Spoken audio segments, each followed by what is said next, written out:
In this video, I will offer suggestions on how to listen for differences between temperaments and provide a demonstration of different intervals, chords, and short musical passages played in different temperaments. Since the catalyst for these videos on temperaments was an older video of mine in which I played Bach's C major Prelude from the first book of the Well-Tempered Clavier in 3 different temperaments, let me start by addressing a common reaction to that video. Several viewers commented that they could not hear a difference between the 3 temperaments, with some going on to blame their own hearing ability. First of all, don't be discouraged, and secondly, don't blame your hearing ability. The problem lies elsewhere, and specifically in that modern music education rarely addresses the subject of temperaments, and most musicians only get to know and play in equal temperament. As with other aspects of music making, recognizing these differences is therefore a matter of training, and I hope to provide some helpful suggestions on how to begin that training. There are many ways to start discovering the individual sound world of different temperaments. There are instructional videos, including this one, and an ever-growing number of recordings, especially in terms of solo harpsichord and organ repertory. By now, there are also many electronic keyboards that come with preset temperaments, as well as numerous software programs that contain an almost dizzying selection of temperaments. What had the biggest impact on me, however, was to be able to tune an instrument myself in different temperaments, because, at least in my experience, there is no substitute for the immediacy this first-hand experience provides. Even doing something as simple as using an electronic tuner or a tuning app, and there are several of those, to tune a pure major third and then switching to equal temperament and retuning that third to an equally tempered third and experiencing the process of transitioning from one to the other in real time is something invaluable. I realize not everyone has an instrument, and pianos are not ideal for this type of work because mostly there are multiple strings for each note, so tuning them is much more cumbersome.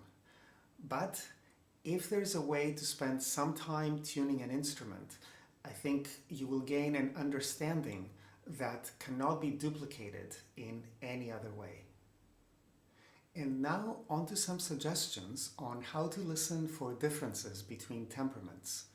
For the most part, such differences can be very subtle, so I think it is a good idea to start practicing by using a temperament that is markedly different compared to what most of us are already familiar with. This is indeed the reason why in this video I will juxtapose equal temperament with quarter comma meantone, whose aesthetic underpinnings are radically different. And I will also include my favorite Rameau temperament in a few examples as a kind of middle ground between the 2 others. The second step is to understand how these 2 temperaments are constructed, because that will help you identify their unique characteristics and thus know what to listen for. Finally, when approaching a particular piece of music, we can identify specific passages where those unique characteristics appear and concentrate on them. Let's begin by looking at the characteristics of each temperament. First, a quick recap of a couple of important points from the first video. The reason we have temperaments in the first place is that if we tune pure major thirds and pure perfect fifths, we end up with out-of-tune octaves. So each temperament presents a different solution on how to modify or temper major thirds and perfect fifths in order to have pure octaves. Equal temperament concentrates more on perfect fifths. Tuning pure perfect fifths would result in octaves that are too wide. So if, for example, I were to start on C and start tuning perfect fifths, so C, G, D, etc., by the time I cycled through all 12 fifths and returned to C, I would end up slightly overshooting the octave. In other words, my octave would be too wide or too sharp. The discrepancy between a pure octave and where I would end up if I were to tune pure perfect fifths is called a Pythagorean comma. In equal temperament, this comma is distributed equally among all 12 fifths. So each fifth is narrowed by 1/12 of the Pythagorean comma. This results in fifths that are slightly narrower than pure. However, because pure major thirds and pure perfect fifths pull the octave in two different directions, because if I tune pure major thirds, then my octaves end up being too narrow, concentrating on keeping all perfect fifths slightly narrower than pure also results in major thirds that are significantly wider than pure. Of course, most musicians nowadays are used to equally tempered thirds, but as I will demonstrate later in the video, once you hear a pure major third, equally tempered thirds don't sound particularly pleasant. In fact, there are no pure intervals in equal temperament. The other characteristics of equal temperament are probably well known to most of us. Semitones are equidistant and all tonalities are playable, although, as always, I want to stress that, contrary to a popular misconception, equal temperament is not the only one that allows us to play in all tonalities. There is an entire category of unequal temperaments, usually referred to as circulating or well temperaments, think Bach's well-tempered clavier, that also enable us to play in all tonalities. One crucial side effect of all intervals being the same size, and what I mean by this is that all perfect fifths are the same, all major thirds are the same, etc., is that in equal temperament there is no key color. All major tonalities sound the same, and all minor tonalities sound the same. Since quarter comma meantone has several distinctive properties, I've decided to make a list and I will guide you through it. Quarter comma meantone aims at retaining as many pure major thirds as possible, meaning that we have 8 pure major thirds, and I have listed those 8 pure major thirds first. All these pure major thirds, however, come at a price. The remaining 4 thirds are very wide because, technically speaking, they are diminished fourths.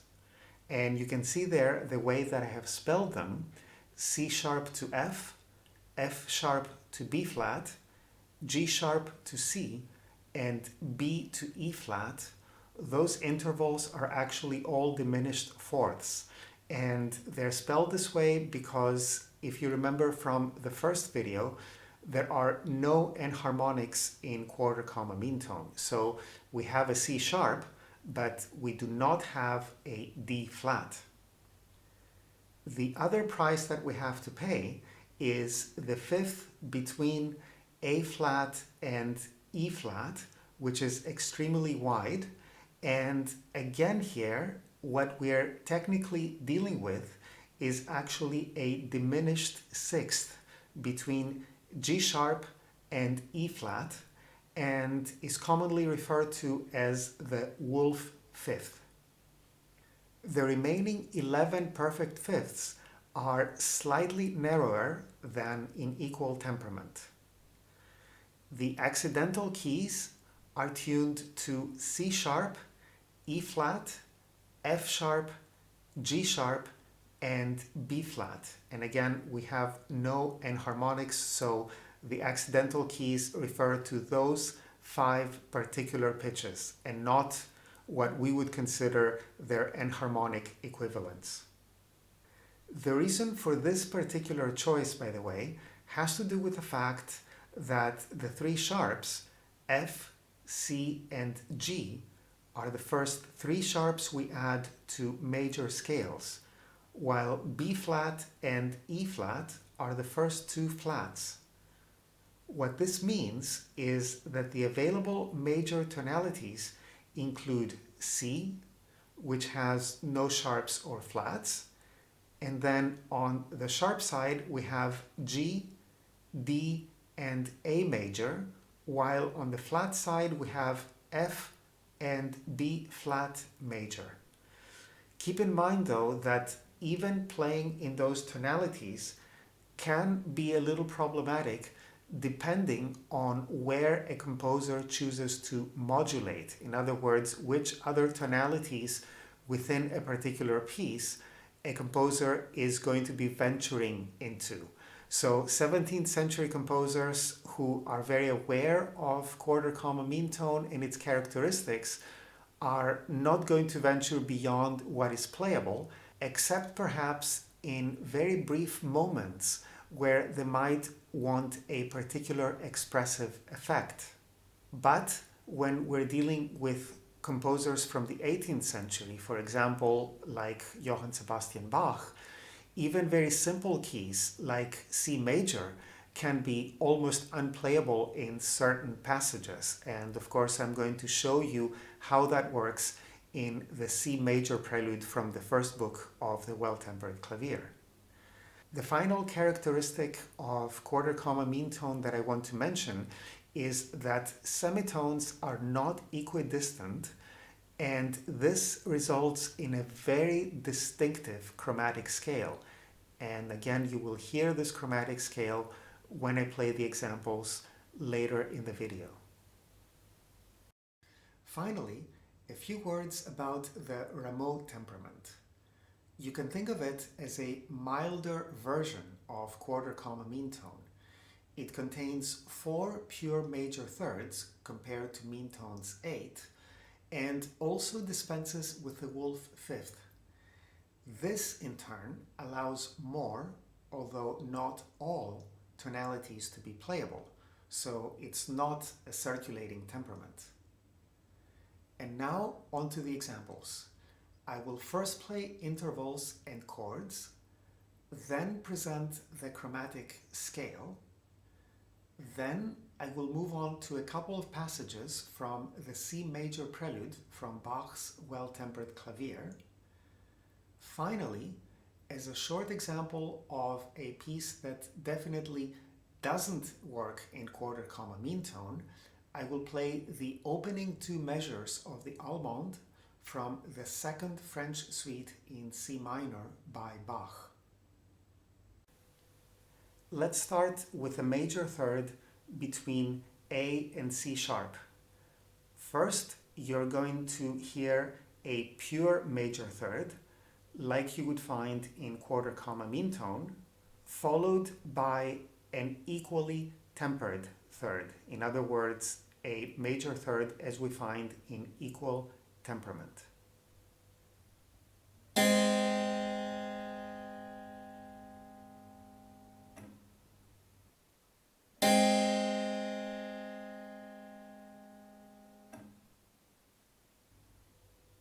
For the purposes of comparison, I also wanted to include one of those very wide thirds of quarter comma mean tone that are basically diminished fourths.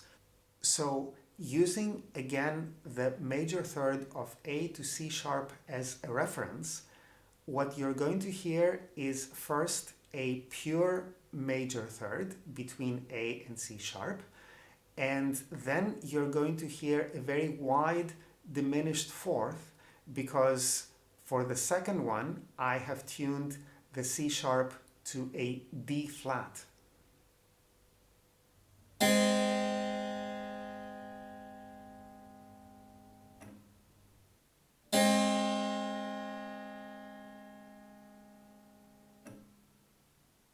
Here is now a perfect fifth between A and E.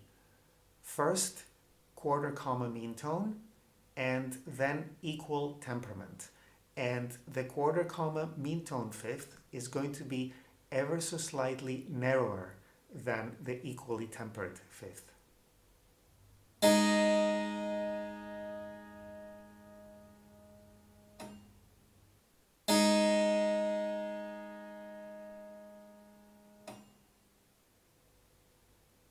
And now here is an A major triad, first in quarter comma mean tone, and then in equal temperament.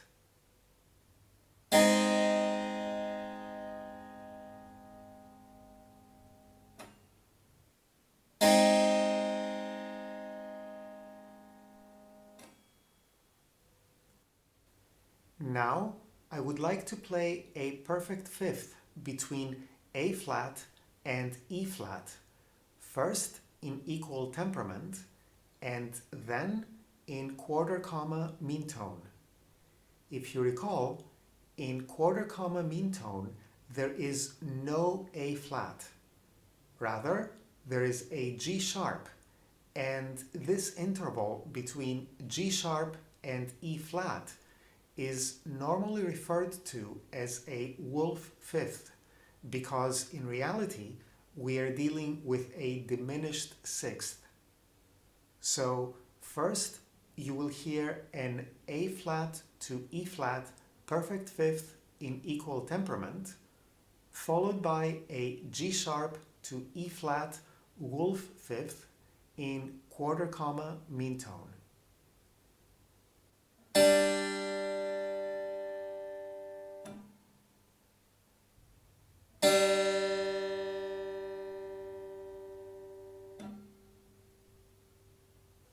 Next, I will play an A flat major triad, first in quarter comma mean tone and then in equal temperament. I think you will be able to hear the difference quite easily because since we don't really have an A flat in quarter comma mean tone, this triad and also the key of A flat major are not really playable. So here is an A flat major triad, first in quarter comma mean tone, followed by equal temperament.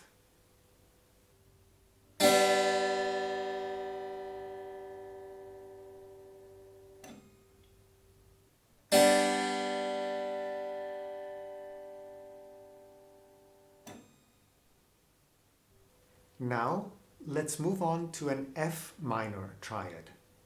Here, the difference between the two temperaments is not going to be as obvious because now we do have a real perfect fifth between F and C in both temperaments. So the difference involves the third of the chord, which is going to be lower in quarter comma mean tone since it's actually a G sharp and not an A flat. Just to make it easier to hear the difference, I will first arpeggiate the chord and then play all three notes together. So here is an F minor triad, first in quarter comma mean tone and then in equal temperament.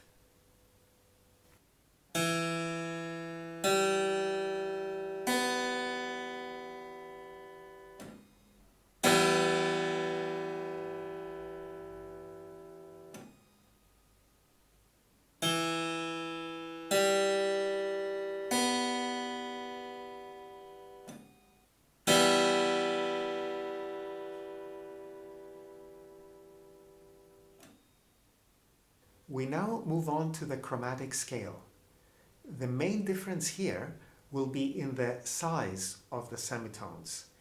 In equal temperament, all semitones are equidistant, while in quarter comma meantone this is not the case, which means we have a far more colorful scale than in equal temperament. I think the difference will be pretty obvious, but another thing to try and listen for in quarter comma meantone is how the size of the semitone can be narrower if a natural note is followed by a sharp accidental, and wider if a natural note is followed by a flat accidental. For the quarter comma meantone example, I have spelled the chromatic scale to correspond to the actual accidentals quarter comma meantone has. So here is a chromatic scale starting on A. First in equal temperament, and then in quarter comma meantone.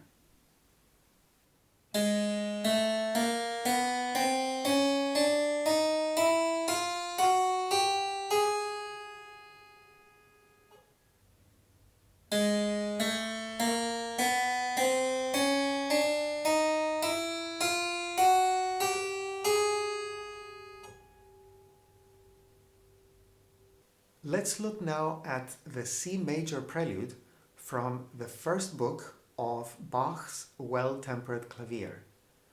You're looking at the opening of the prelude from Bach's autograph manuscript, but I will show you a modern score when I start playing passages from the prelude. Technically speaking, pieces in C major do not necessarily provide the best examples for hearing differences between temperaments. What will make a difference, however, is what other tonalities and notes outside the C major scale a composer is going to explore throughout the piece. Or, to simplify matters a bit, we can scan the piece and look for all the accidental notes, in other words, the sharps and flats, because that's where we're going to hear differences. I would like to concentrate on two particular passages, and here is how I am going to present them. Each passage will be performed in 3 different temperaments in the order of quarter comma meantone, Rameau, and equal temperament.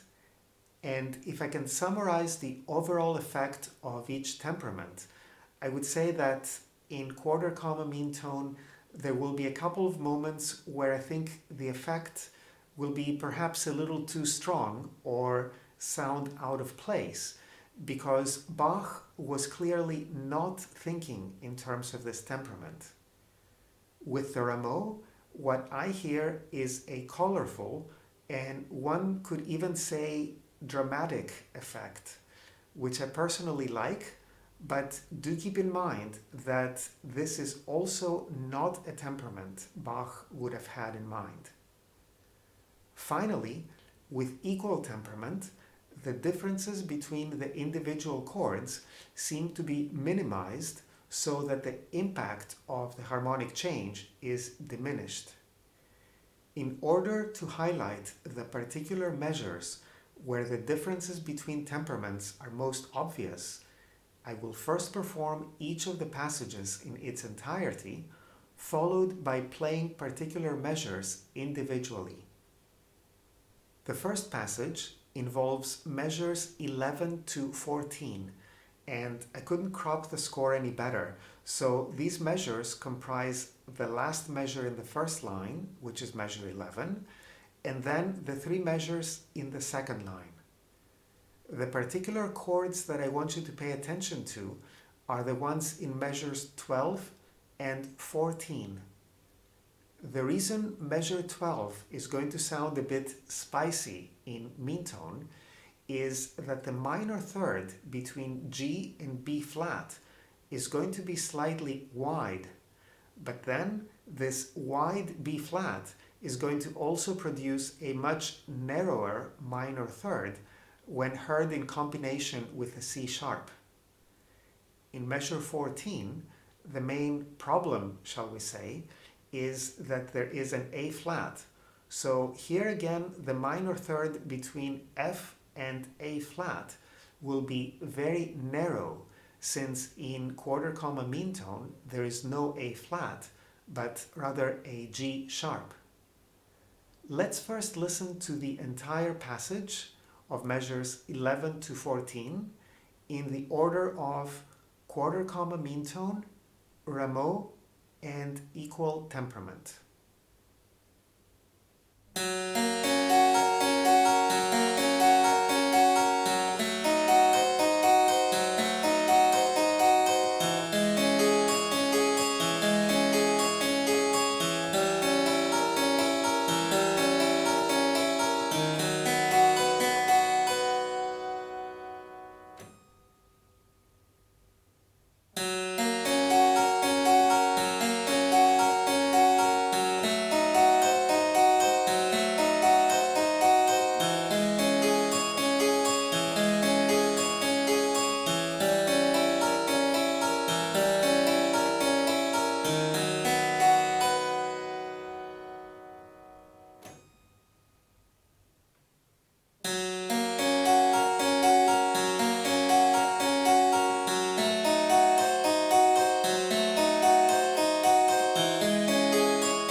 Now here is measure 12 in the same order of quarter comma meantone, Rameau, and equal temperament.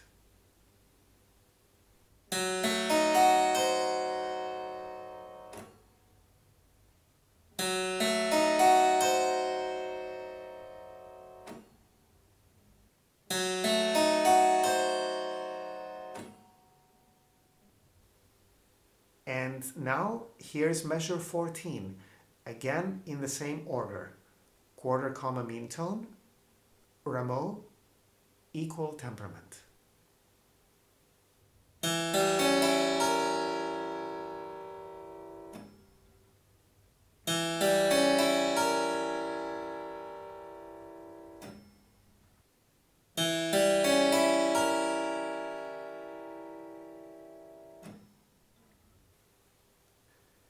The next passage concerns measures 21 through 23, and the two particular sonorities are the ones in measures 22 and 23. In measure 22, quarter comma meantone is once more going to sound spicy because we have a real F sharp and a real E flat, rather than the halfway compromises between them and what we regard as their enharmonic equivalents of G flat and D sharp. As for measure 23, there is another A flat which doesn't really exist in meantone, and therefore we have a very wide major sixth, or more accurately a diminished seventh, between G sharp and F. Here is now the entire passage of measures 21 to 23, played in three different temperaments, in the order of quarter comma meantone, Rameau, and equal temperament.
And now here's measure 22 following the same order of quarter comma meantone, Rameau, and equal temperament.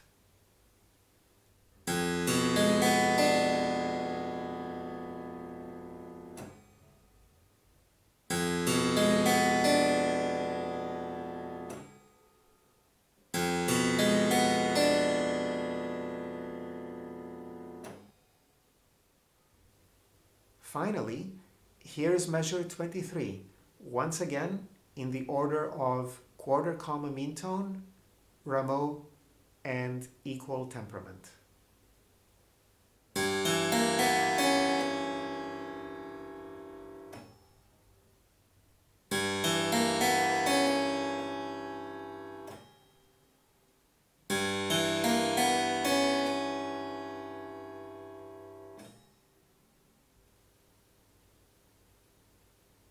As an example of a piece that is not playable in quarter comma meantone, I want to look at the first two measures of the Allemande from the second French suite in C minor by Bach.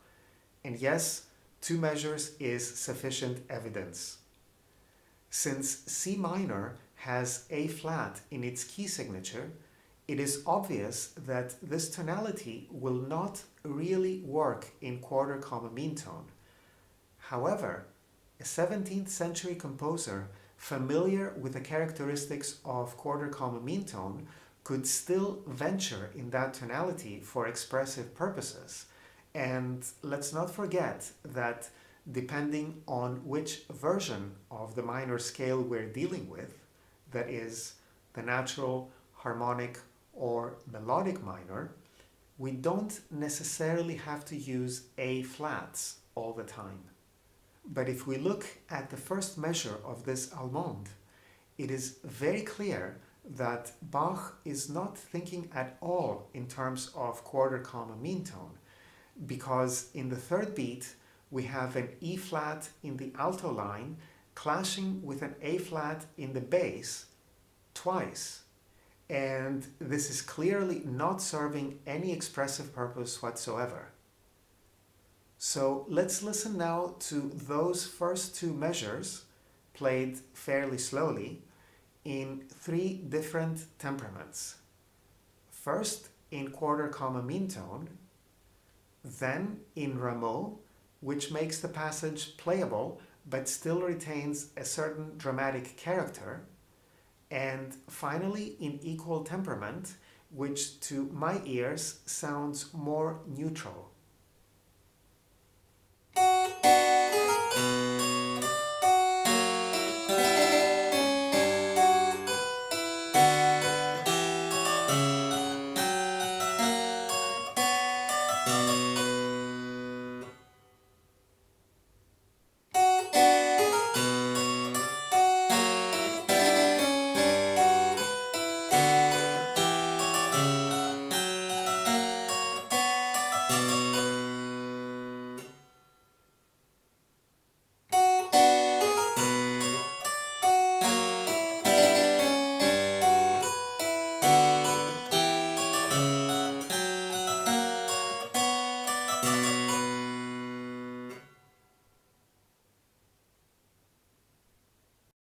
In the next video, I would like to look at how using different temperaments can affect the expressive content of a piece of music. As always, thank you for watching.